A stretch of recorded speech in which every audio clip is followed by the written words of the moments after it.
Questa è la mia focaccia di semola, soffice dentro, croccante fuori, con olive e pomodorini che la rendono ancora più buona. Prepariamola insieme.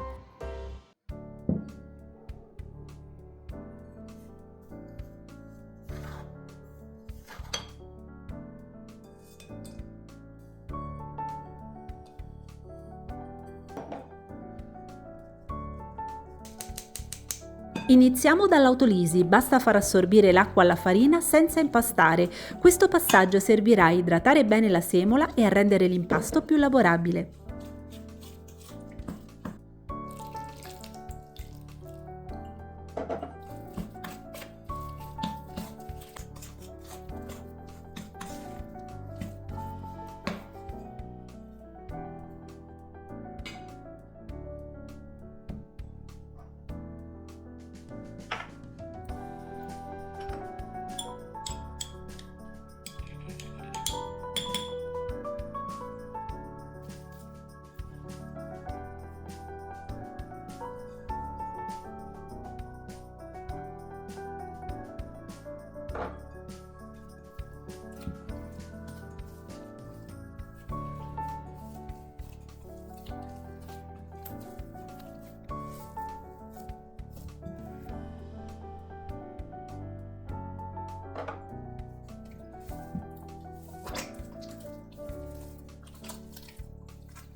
L'impasto in questa fase risulterà appiccicoso, ma lavorandolo con energia diventerà sempre più liscio ed elastico.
Nel frattempo cuocete in padella con un filo d'olio i pomodorini tagliati a metà, aggiungete il sale, mezzo cucchiaino di zucchero e origano, lasciateli raffreddare bene.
Mentre la focaccia riposa un'altra mezz'ora, preriscaldate il forno in modalità statica a 240 gradi.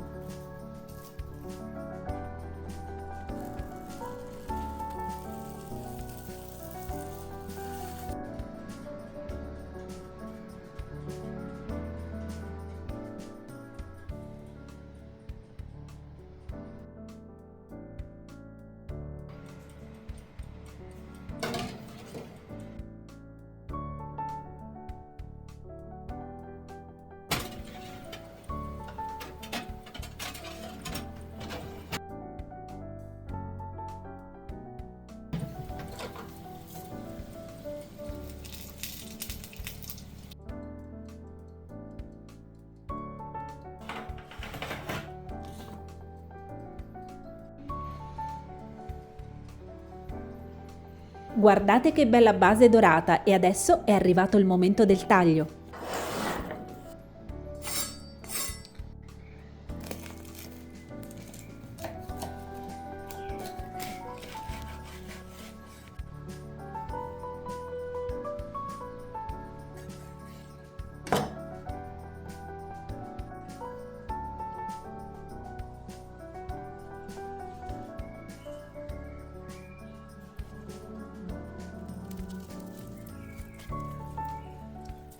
Adesso vi faccio vedere ancora meglio come è soffice la mollica, guardate che spettacolo! Ditemi un po', vi è venuta voglia di provarla?